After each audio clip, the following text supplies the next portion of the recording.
Hello అండి, welcome back to our channel. ఈ రోజు స్టోరీ అందాల రాక్షసి సీజన్ 2 ఎపిసోడ్ 3. ఇక స్టోరీలోకి వెళ్తే ఆశి తిరిగి మహల్కి వచ్చేసరికి మోహిత్ విక్రమ్ కూడా ఆఫీస్కి వెళ్ళిపోయి ఉండడంతో భారంగా నిష్టూర్చి తన రూమ్ వైపు వెళ్తూ ఆగి ఇదేం చేస్తుంది అసలు చూద్దాం అనుకుంటూ ప్రణవి ఉండే ఫ్లోర్కి వెళ్ళి ప్రణవి రూమ్ డోర్ ఓపెన్ చేయగానే ప్రణవి హచ్చుకుక్కులాగా రూమ్ మొత్తం ఖాళీగా తిరుగుతూ గోర్లు కొరుక్కుంటూ ఆలోచిస్తూ పరధ్యానంగా ఉంటుంది.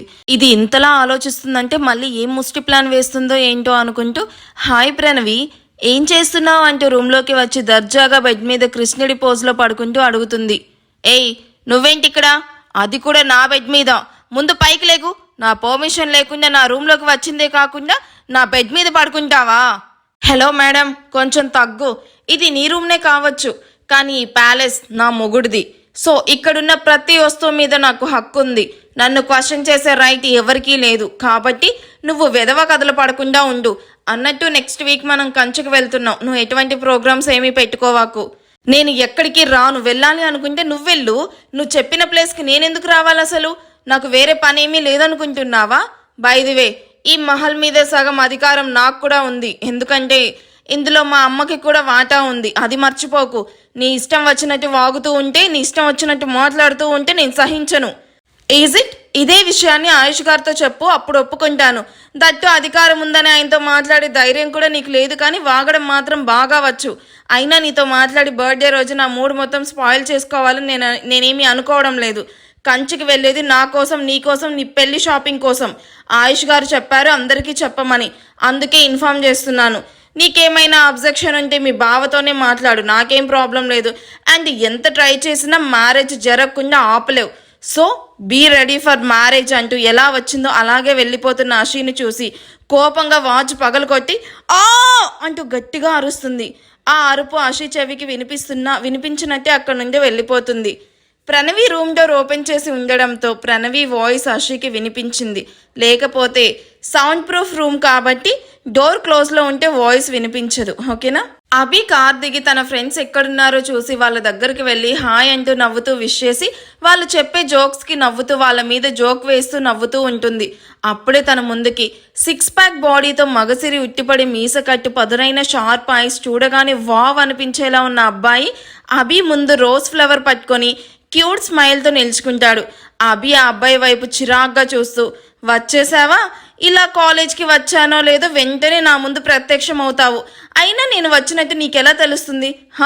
మొబైల్ చుట్టూ తిరిగే వైఫై లాగా నా చుట్టూనే తిరుగుతూ ఉంటావా అంటూ కోపంగా చూస్తూ అడుగుతుంది. చూడు బుజ్జి, నువ్వు ఇక్కడే కాదు, నా సరౌండింగ్స్లో ఎక్కడున్నా ఈ గుండె ఉంది చూడు, చూసావా అంటూ గుండె మీద చేయి పెట్టుకొని ఇది లబ్ డబ్ అంటూ కొట్టుకుంటూ తెగ కొట్టేసుకుంటుంది. అప్పుడే అర్థమవుతుంది నువ్వు నాకు దగ్గరలో ఉన్నావని. నాకు ఎవరో చెప్తే తెలియాల్సిన అవసరం లేదు. ఇదిగో ఇదే చెప్పేస్తుంది నువ్వు వచ్చావని. Take this beautiful rose waiting for this beautiful girl అంటూ అదే చిరునవ్వుతో చెప్తాడు. స్టూపిడ్, రోజు ఇదే పనా నీకు? ఇంకోసారి ఇలా ఇవ్వు, నీ మీద కంప్లైంట్ చేస్తాను అంటూ ఆ రోజ్ తీసుకుని కోపంగా పక్కకు విసిరి రాంటే పోదామంటూ వాళ్ళ ఫ్రెండ్స్తో తన క్లాస్ రూమ్లోకి వెళ్తుంది. అభి వెళ్ళిన వైపే చిరునవ్వుతో చూస్తూ ఉంటాడు చేతన్. మధు, ఇప్పుడు నువ్వు హైదరాబాద్ ఎందుకే వెళ్ళడం? మొన్నే కదా హాస్పిటల్ నుండి డిశ్చార్జ్ అయ్యి ఫ్లాట్కి వచ్చావు. మళ్ళీ ఎందుకని ఇంత దూరం వెళ్తున్నావు? ఆ జాబ్ చేసేదేదో ఇక్కడే చెయ్యొచ్చు కదే. ఈ ఆఫీస్ కాకపోతే ఏంటి, వైజాగ్లో ఇంకా చాలా ఆఫీసులు ఉన్నాయి, వాటిలో ట్రై చేయి. కావాలంటే నేను కూడా అక్కడ జాబ్ మానేస్తాను, ఇద్దరం ఒకే ఆఫీస్లో జాబ్స్ చూసుకుందాము. నో అనుష, నాకు ఇక్కడే ఉండాలని లేదు. ఇక్కడే ఉంటే నిశాంత్ సార్ ఆలోచనతో డైలీ నాకు నరకంగా ఉంది. ప్లేస్ మారితే అయినా నేను కొంచెం పీస్ఫుల్గా ఉంటాను. నా కోసం నువ్వు జాబ్ మానేయడం ఎందుకు? నువ్వు ఇక్కడే ఉండు, నేను అక్కడే ఏదో ఒక జాబ్ చూసుకుంటాను అంటూ లగేజ్ ట్రాలీ తీసుకుని హాల్లోకి వచ్చి నన్ను స్టేషన్లో డ్రాప్ చేయి, ట్రైన్కి టైం అవుతుంది అంటూ బ్యాగ్ తీసుకొని అనుషతో పాటు లిఫ్ట్లో సెల్లార్కి వెళ్ళాక ఇద్దరు స్కూటీలో రైల్వే స్టేషన్కి చేరుకుంటారు. గంటసేపు వెయిట్ చేశాక ట్రైన్ రావడంతో తన లగేజ్తో తను బుక్ చేసుకున్న సీట్లో కూర్చున్న మధు చేతిని విండో సీట్లో నుండి పట్టుకుంటూ జాగ్రత్త మధు, వెళ్ళగానే కాల్ చెయ్యి, నేను వీకెండ్లో వస్తాను, ఎక్కువ ఆలోచించకు, మెయిన్గా నిశాంత్ సార్ని మీట్ అవ్వకు అని ట్రైన్ మూవ్ అయ్యే వరకు తనకి జాగ్రత్తలు చెప్పి ట్రైన్ వెళ్ళాక మధుని మిస్ అవుతున్నట్టు ఫీలింగ్ వస్తూ ఉంటే బాధగా తన ఫ్లాట్కి వెళ్ళిపోతుంది. ఈ మధు ఎవరో మీకు అసలు గుర్తుందా, మర్చిపోయారా? మధు రాకతో నిషాన్ లైఫ్ ఏమైనా చేంజెస్ జరగబోతున్నాయా? అసలు ఈ చేతన్ ఎవరు? మీరేమనుకుంటున్నారో ఈలోపు కామెంట్స్ చేయండి. మధు ట్రైన్లో కూర్చొని విండోలో నుండి బయటకు చూస్తూ అనూషకి బాయ్ చెప్తూ తన రూపం మాయమవ్వడంతో బాధగా సీట్కి ఆనుకొని కళ్ళు మూసుకొని పడుకుంటుంది. మళ్ళీ తను కళ్ళు తెరిచేది హైదరాబాద్ రీచ్ అయిన తర్వాతే.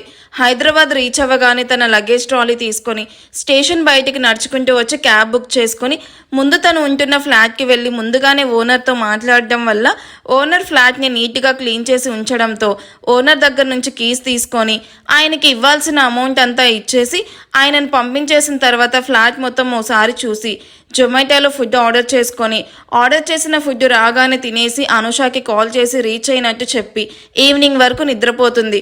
నిద్ర లేచిన తర్వాత ఫ్లాట్లోకి గ్రోసరీస్ అండ్ తనకి కావాల్సిన things like fridge, gas stove and electrical cooker అంటూ కిచెన్లోకి కావాల్సిన వస్తువులతో పాటు మరికొన్ని కూడా ఫ్లాట్లోకి తన సేవింగ్స్ నుండి షాప్ చేసి వాటిని హోమ్ డెలివరీ చేయమని చెప్తుంది. అవి వచ్చి కొన్ని గ్రోసరీస్ తీసుకుని తన ఫ్లాట్కి వచ్చేసరికి అనుష నుండి కాల్ వస్తుంది. నీ స్కూటీ పంపించాను, ఇంకో 5 డేస్లో నీ ఫ్లాట్కి వచ్చేస్తుంది అని. అలా ఇద్దరు కాసేపు మాట్లాడుకుంటూ ఉండగానే కొన్నవి డెలివరీ అవ్వడంతో కాల్ కట్ చేసి అవి ఫ్లాట్లోకి నీట్గా ఫిట్ చేస్తూ బిజీగా ఉంటుంది. దియాను పిక్ చేసుకోవడానికి వచ్చిన ఆషి దియా కోసం వెయిట్ చేస్తూ ఉంటుంది. అప్పుడే తనకి అనిత నుండి కాల్ రావడంతో హాయ్ అమ్మా, ఏం చేస్తున్నావు అంటూ నవ్వుతూ కాల్ లిఫ్ట్ చేస్తుంది. ఆషి, ఎలా ఉన్నావు? హ్యాపీ బర్త్డే తల్లి. మార్నింగ్ నుండి నీకు కాల్ చేద్దాం అనుకుంటే ఈ టైం అయిపోయింది. ఏం చేస్తున్నావు? అందరూ బాగున్నారా? అల్లుడు గారు, దియా ఎలా ఉన్నారు? అందరం బాగున్నామమ్మా. నాన్న ఎలా ఉన్నారు? ఆయన హెల్త్ ఎలా ఉంది? ఇండియాకి ఎప్పుడు వస్తున్నారు? సంధ్య అమ్మ, దిలీప్ నాన్న, వాళ్ళు పెద్దమ్మ, పెద్దనాన్న, విక్రమ్ పేరెంట్స్ అందరూ బాగున్నారా? మేము కూడా చాలా బాగున్నాం ఆషి. మాకు ఏ లోటు రాకుండా చూసుకుంటుంది అక్క. అండ్ మీ నాన్నగారి ఆరోగ్యం కూడా చాలా బాగుంది. ఆయన మునుపటిలా ఆయన సొంతంగా ఆయన పనులు చేసుకుంటూ మాతో చాలా మంచిగా మాట్లాడుతూ మెల్లగా నడుస్తూ ఉన్నాడు. ఆయనలో చాలా మంచి మార్పు వచ్చింది ఆషి. ట్రీట్మెంట్ ఇంకో వారంలో అయిపోతుంది. ఆ తర్వాత అందరం కలిసి ఇండియాకి వచ్చేస్తాం. దిలీప్ గారే రోజు మీ నాన్నను హాస్పిటల్కి తీసుకుని వెళ్ళి తీసుకొస్తున్నారు. వీళ్ళు లేకపోయి ఉంటే మీ నాన్న ఇప్పట్లో మామూలు మనిషి అయ్యేవారే కాదు. ఈ లైఫ్ మొత్తం వీళ్ళకి రుణపడి ఉన్నాము. కరెక్ట్గా చెప్పావమ్మా. ఇక్కడ నాకు మోహిత్ అన్నయ్య ఎలాగో అక్కడ మీకు సంధ్య అమ్మ వాళ్ళు అలా నిజంగా వీళ్ళు పరిచయం అవ్వడం మన అదృష్టం. ఏది అమ్ముందా? పక్కన ఉంటే ఇవ్వు, మాట్లాడతాను. హాల్లో ఉన్నట్టుంది, ఆగు ఇస్తాను అంటూ హాల్లోకి వచ్చి ఏదో బుక్ చదువుతూ ఉన్న సంధ్య పక్కన కూర్చుంటూ అక్క అషి కాల్ అంటూ మొబైల్ సంధ్యకి ఇవ్వడంతో సంధ్య నవ్వుతూ హాయ్ అషి, హ్యాపీ బర్త్డే బంగారం అంటూ ఎప్పట్లానే చిరునవ్వుతో విష్ చేస్తుంది. థ్యాంక్స్ అమ్మా, ఎలా ఉన్నావు? 2 డేస్ నుండి నాకు కాల్ కూడా చేయలేదు, అంత బిజీగా ఏం చేస్తున్నారు అంటూ దియా పరిగెత్తుకుంటూ స్కూల్ నుండి బయటికి రావడంతో తనని ఎత్తుకొని కార్లో కూర్చొని తనకి బాదం షేక్ అందించి కాల్ కంటిన్యూ చేస్తుంది. అందరం సరదాగా లండన్ ట్రిప్ ఎంజాయ్ చేసాం ఆషి. ఈ మొబైల్స్ ఉంటే డిస్టర్బెన్స్ అని ఇంట్లోనే పడేసి వెళ్ళాం, అందుకే కాల్ చేయలేదు. ఇంట్లో అందరూ ఎలా ఉన్నారు? మ్యారేజ్ వర్క్స్ అన్నీ స్టార్ట్ చేశారా? ఆయుష్ ఎలా ఉన్నాడు? బాగున్నాడమ్మా. నెక్స్ట్ వీక్ నుండి స్టార్ట్ చేయాలి, ఎక్కువ టైం కూడా లేదు కదా. ఈ వీక్ ఆయుష్ గారు, అన్నయ్యలు, నిష్ అందరూ ప్రాజెక్ట్స్తో చాలా బిజీగా ఉన్నారట, అందుకే నెక్స్ట్ వీక్ అంటున్నారు. సారీ షాపింగ్కి వెళ్తున్నాం, అక్కడికి వెళ్ళగానే మీకు వీడియో కాల్ చేస్తాను. మీకు నచ్చిన సారీ మీరే చెప్తే అవే తీసుకుంటాను, అవి తీసుకొని మీకు స్టిచ్ చేపిస్తాను అని మహల్ వచ్చే వరకు ఇద్దరితో మార్చి నాన్ స్టాప్గా మాట్లాడుతూ సరే అమ్మా మళ్ళీ చేస్తాను అని కాల్ కట్ చేసి దియాతో కలిసి మహల్లోకి వెళ్తుంది. దియాకి ఈవినింగ్ బాత్ చేయించిన తర్వాత తనకి డ్రెస్ వేసి దియాతో తనకి స్కూల్లో ఇచ్చిన వర్క్ దగ్గరుండి చేయిస్తూ ఉన్న ఆషికి అప్పుడే రూమ్లోకి వస్తూ కనిపిస్తాడు ఆయుష్. తనని చూసి పెద్దగా పట్టించుకోకుండా దియాకి దగ్గరుండి ఎలా రాయాలో నేర్పిస్తూ ఉంటుంది.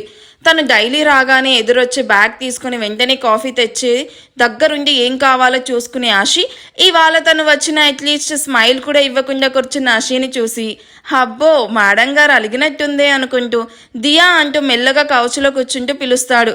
తండ్రి వాయిస్కి ఒళ్ళో ఉన్న బుక్ ఆషి మీదకి విసిరి డాడ్ అంటూ ఆయుష్ వల్లో సెటిల్ అయ్యి హాయ్ డాడ్, ఏంటి ఇవాళ త్వరగా వచ్చేసామంటూ ఆయుష్ వైపు చూస్తూ ఉంటుంది. ఇవాళ నువ్వు, నేను, మీ మమ్మ అందరం కలిసి ఒక స్పెషల్ పార్టీకి అటెండ్ అవ్వాలి, అందుకే ఎర్లీగా వచ్చేసాను. నువ్వు అప్పుడే ఫ్రెష్ కూడా అయిపోయావా? Very good. డ్రెస్ చేంజ్ చేసుకుంటే సరిపోతుంది, నేను వెళ్ళి ఫ్రెష్ అయ్యి వస్తాను అంటూ ఆషి బుగ్గలు లాగి వాష్రూమ్ డోర్ లాక్ చేసుకుంటాడు. ఈ ఎపిసోడ్ మీకు ఎలా అనిపించిందో కామెంట్ చేయండి. వీడియో నచ్చితే ప్లీజ్ లైక్ చేయండి. Thank you for watching. Bye.